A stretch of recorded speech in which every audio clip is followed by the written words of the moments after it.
Welcome to Secrets Out Idaho. Each week, we let you in on the secrets of Southern Idaho and speak to the people who make it such a unique hidden gem. I'm your host, Connie Stouffer.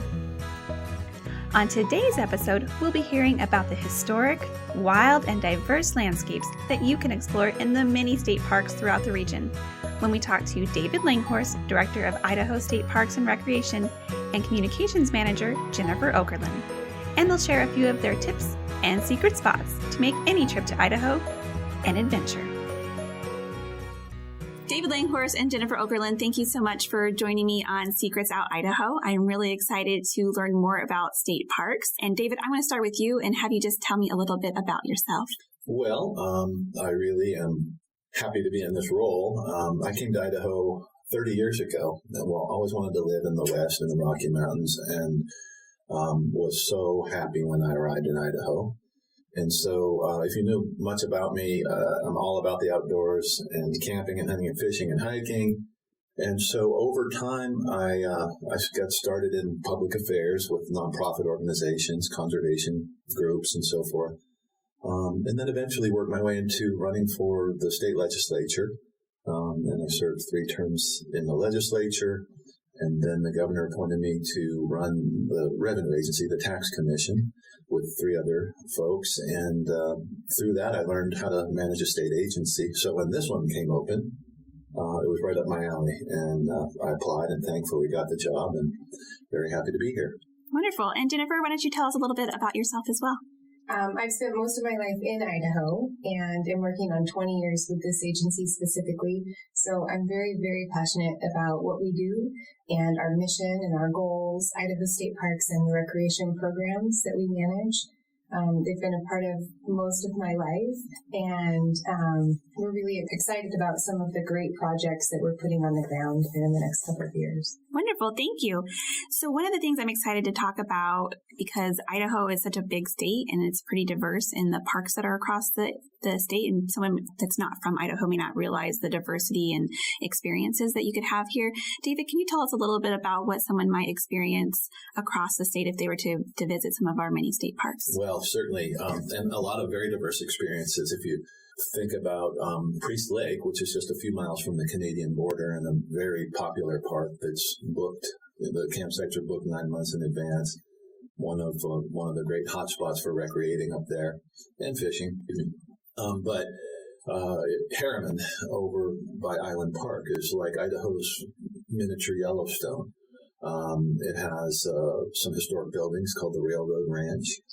And not known for camping. It's a natural area and a very large one. So then if you go down to the border, you could go to Bear Lake, which is beautiful turquoise waters, and probably the most famous and populated beach in Idaho, North Beach. City of Rocks is close to the border of Utah, which is a national reserve. And partnership with the National Park Service. Castle Rocks is a nearby state park. Brings people from all over the world to rock climb. But we've got parks like Eagle Island that are more urban parks, an undeveloped island in a sea of houses now in the Eagle area. And that's enjoyed by lots of people. Ponderosa has these groves of ponderosa pines. Mm-hmm. No surprise there. That one of the most beautiful spots in a very beautiful area, McCall.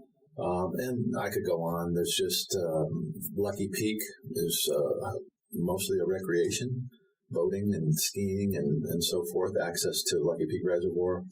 And then there's a lot of sort of undiscovered, sort of under the radar places that surprised me. How many fans there are, for instance, of Three Island Crossing. It's a beautiful little oasis on the Snake River down by Glenn's Ferry. And a lot of folks from the Treasure Valley here, it's their favorite place to go, camping. So, and I could go on, but yeah, I think you get the idea. Yeah, Idaho's a big state, so there's a lot of special hidden gems out there. Speaking of hidden gems, we're focused mainly on the Southern Idaho region. So can you share me a little bit about what makes the experience in Southern Idaho unique or special? Well, Southern Idaho is where a majority of the population lives. And so the Snake River, if you go all the way from Harriman down here to Eagle Island, but the Snake River Plain has a lot of parks. And if you're speaking strictly Southern Idaho, I would think of places like City of Rocks and Castle Rocks, which I mentioned, Bear Lake. One that doesn't get a lot of attention maybe in the press, but it definitely gets a lot of attention from the folks that live nearby is Lake Walcott State Park, which is becoming a real hot spot for disc golf. But it's also got some interesting historical aspects that were built by the Civilian Conservation Corps. And again, I could go on. The one that is the most exciting to me right now is the one that has about 7 different units, but no real way to have them gel into a singular state park. And so that's what's happening in the Hagerman, Buell, Jerome, Wendell area with Thousand Springs. So we've got all those units, but nowhere to camp, nowhere to stay, nowhere to really kind of arrive and feel like you've come to a state park. And so what we're going to be doing at Billingsley Creek, just on the edge of Hagerman, is really exciting. It's going to bring all of those units together as one, and a place where people can, learn about the nearby attractions like the fossil beds or aquaculture, or there's just so much in the Hagerman Valley to see: hot springs and geothermal, electricity and wind power, and the Minnie Miller farm on Ritter Island. An old historic dairy. So there's just a lot there that I think people travel through there probably unaware of, that we can help them learn about. That's really great. And Jennifer, imagine from a communication standpoint, by gelling all of those together, it makes it a lot easier to communicate to the visitor what they can do within a region. Is that kind of what you're hoping for? Absolutely, because right now, the geology, that area is just so rich in these wonderful resources. And as David mentioned, the stories to tell behind all of that. And there's no one central location where anyone can stop by for information that kind of ties this together.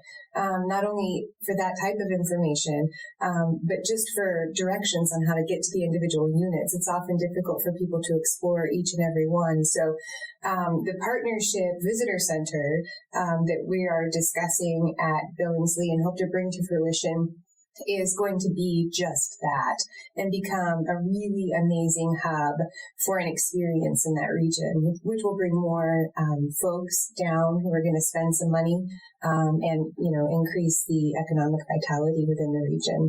That's really exciting. I think something that sometimes gets overlooked in economic development is the aspect of tourism as an economic driver.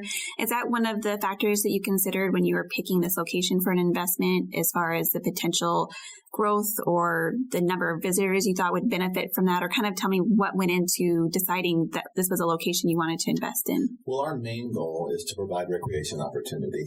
So the economic development aspects of it are kind of a side benefit, but we happen to have conducted a lot of research over the last 4 years or so. And because of that, we have models that allow us to predict with pretty good confidence what the effects are going to be. We're planning on building a 50-unit campground in Billingsley State Park. And when we compare that to other similar parks that have similar attributes, we can say pretty confidently that that park will increase the economic activity in the Hagerman area every year by $3 million and create 55 new jobs. $3 million and 55 new jobs in a small rural community is pretty significant. That's a huge benefit. Plus, you're adding to quality of life aspects for the people that live there too, because they can recreate there as well. And so that's a really exciting development in the Hagerman area. Speaking of jobs, one of the things that I wanted to talk to you both a little bit about was the jobs that are available for people in the state parks. And so maybe, Jennifer, you can share a little bit about careers. I know when people think about state parks, they think park rangers, which is a really cool job, but there's a whole diversity in careers that you can have in both the naturalist aspect of state parks, but also the administration of it. So I'll let you tell me a little bit about career opportunities in state parks. Well, there are so many components that go into executing the mission of this particular agency. We talk a lot about our parks, and obviously those are very, very important, but we also have a recreation component to our agency as well. And each of those elements have very specific tasks with people who are trained. They have backgrounds in recreation and natural resource management. In some cases, we have scientists out doing these jobs, performing functions within our parks. And you do mention ranger, and I think, I'm not sure if everyone, maybe your listening audience isn't aware, but most all of those people have backgrounds in science and biology that help them wear the many hats that they do for executing all the roles that they have within the parks. And those include, servicing customers when they come in, making sure that they make it to their campsite, making sure all the facilities are clean, but then also helping protect the resources within the park, which is species identification and protection, mapping out resource management plans. So that's just one side to that particular career. But we have folks who are teaching avalanche classes, safe boating classes. We have folks within this agency that are out training marine deputies that are on the water, enforcing marine laws in the state and keeping citizens safe. So this is just such a multifaceted agency, from storytellers, campfire programs and our interpretive outreach efforts, to those men and women that are on the ground helping you check into campsites. And then the folks that are in this particular building, our headquarters in Boise, who help with the administrative functions of all of that, keeping bills paid and payroll on time. So this is just such a great agency to work for. And again, it's so multifaceted.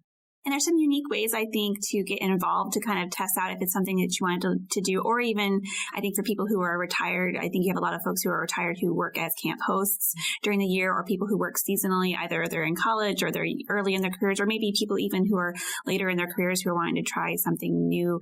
And I think they're probably a pretty significant role to the organization as well. Well, for people that want to get into this business, a lot of them do come to it that way, testing the waters. They might work as a volunteer for a season or as a seasonal ranger. And there's enough demand for those jobs that people end up having to put in a year or two like that before they get a full-time ranger position. And you mentioned camp hosts. We couldn't function without volunteers in our system. And so a lot of people come into it that way too, newly retired and have an RV, and they'll stay in a park and check people in and police the area and, help folks out. So again, as Jennifer said, there's a broad array of ways that people can get into this business. Yeah. And we truly are reliant on the help of volunteers and seasonals. This is a really small agency, and I'm always proud of what we're able to do with our limited staff. But, we have 150-ish full-time employees. Yeah, 157 or so. Yeah, and then we swelled almost 300 in the summer during our busiest times of year with the help of seasonals and volunteers. And so we couldn't do the work that we do in the many units of every park without those folks.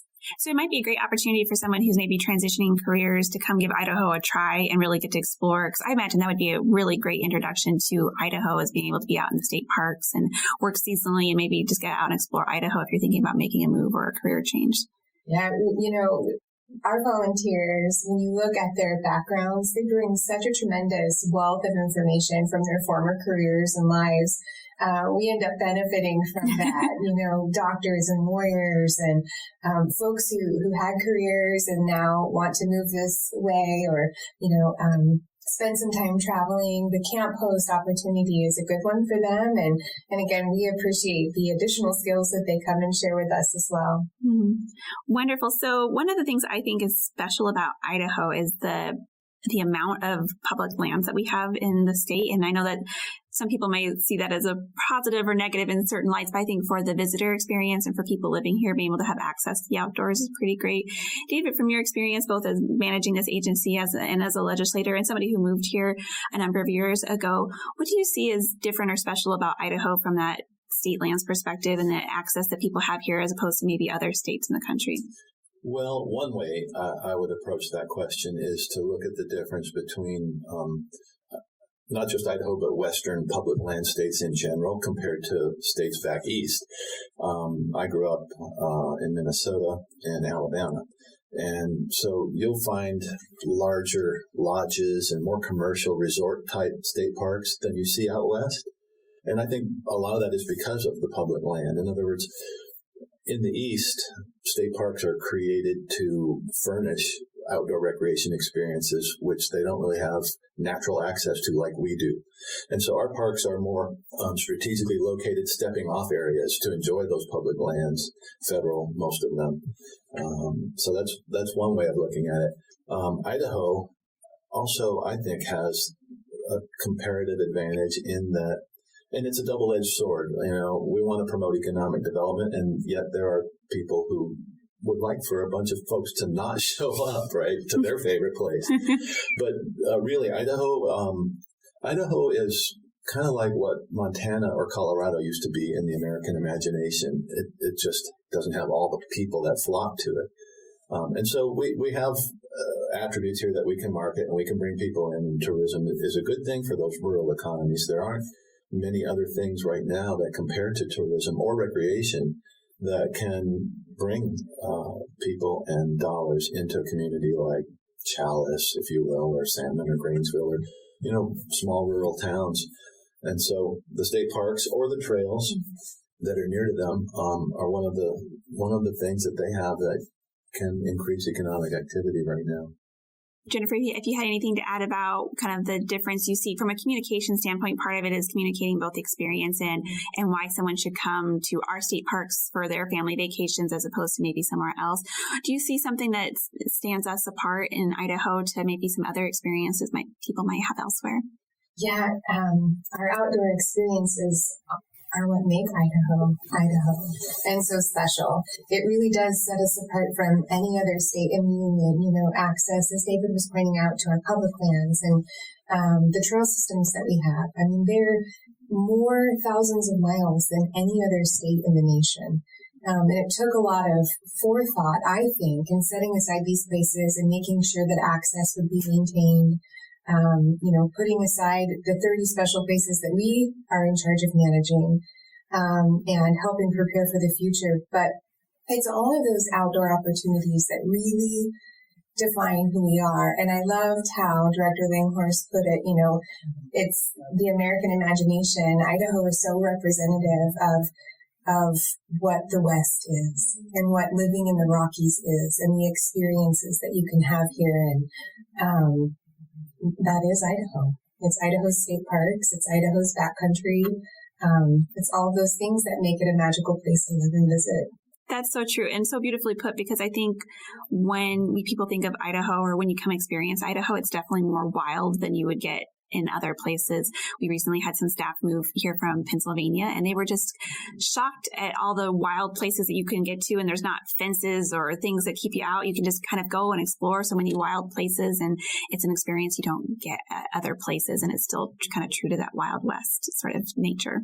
It really is, but you layer that with the history that we have here and the stories that we tell specifically in some of Idaho's state parks, our mining history, and those are such fun stories. And I think people might forget that happened here. Mm-hmm. And those special places are right out our back door, and now you have access to them. Like Bayhorse outside of Chalice, you can explore that whole area on ATV, which makes it so accessible in ways that part of Idaho wasn't in the past. So we're just very, very lucky for these opportunities.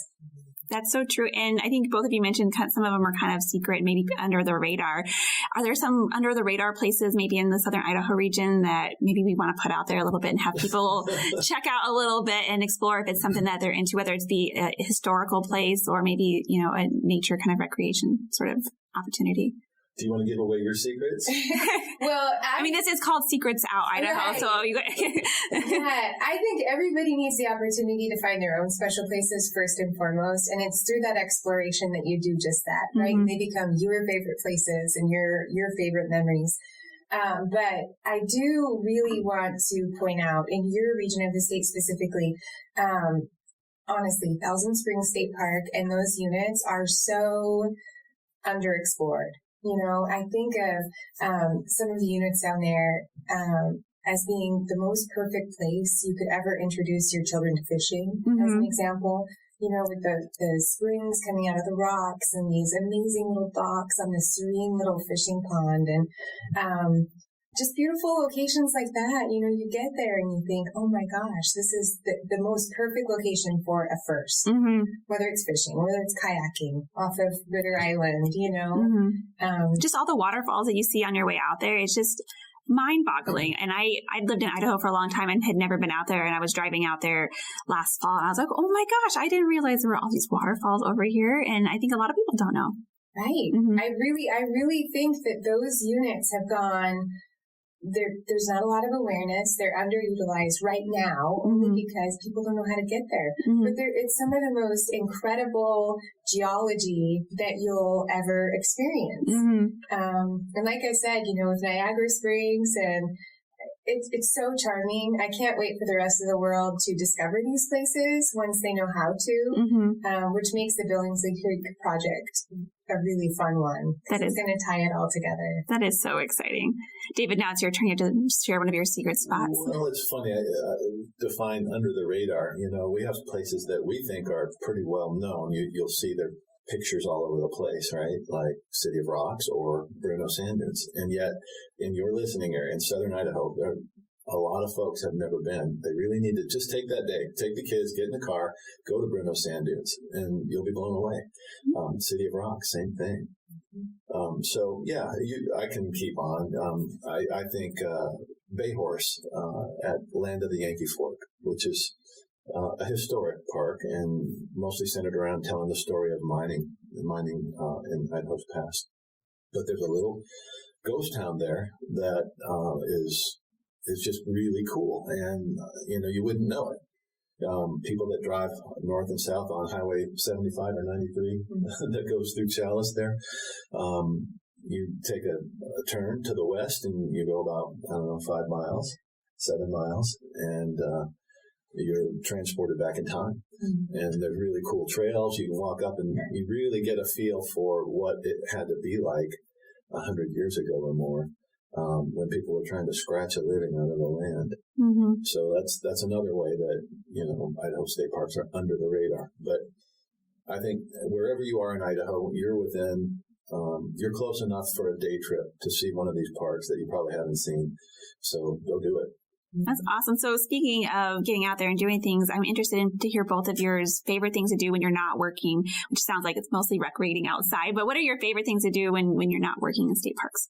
Well, hunting, fishing, camping, hiking. I like floating on rivers. Pretty much anything you do outdoors. So this makes the perfect job for you, right? Well, yeah. Quite simply. Yeah. What about you, Jennifer?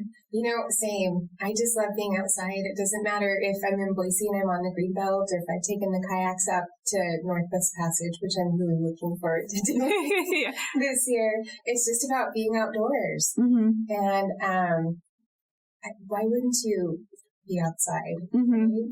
Well, I think that's another thing that makes Idaho special. Even no matter where you live, there's no place in Idaho where it takes longer than maybe 15, 20 minutes to get to a trail or to get outdoors and experience something. And most people, if they're living in a bigger city, it's going to be an hour or two before you get someplace. And then there's going to be thousands of other people out there trying to do the same thing you're doing. And there's so many places where you can go and you can hike for a day and never see another person. And that's, I think, a really cool experience to be out in nature and just be able to connect with the wilderness and see some of the amazing places you can see here. Yeah, absolutely. And, this agency feels so strongly about what you had mentioned, the connection with the outdoors. We are proudly part of a program in Idaho called Be Outside Idaho. And the goal of that is to get children in Idaho outside and remembering that special connection. Remembering what the outdoors does for, your everything. Every part of you and the wonderful positive impacts that it has. So I'm really glad you brought that up, because one program that I wasn't aware of until recently was the Junior Ranger program. Can you, either of you, tell me a little bit about the Junior Ranger program? Yeah. I'll let Jennifer do that. She heads up that program for us, or she and our interpretive manager, Jamie. But Jennifer, take it away. Yeah, it's we are truly thankful to have this thing up and going, because during the Great Recession, this agency lost a lot. And unfortunately, our interpretive efforts and coordinator was one of those losses. And so over the course of the last several years, under Director Langhorst's guidance, we have been able to bring that program back to life and better than ever. So we have these great programs in almost every single state park with trained personnel who can lead youth through programs within the park, some special to the park itself, given its unique attributes. Or you can do self-guided educational experiences as well. But it's been really wonderful to have that in parks now again and see families busting past the barriers of these experiences, because sometimes there's intimidation or costs that keep families from experiencing these things.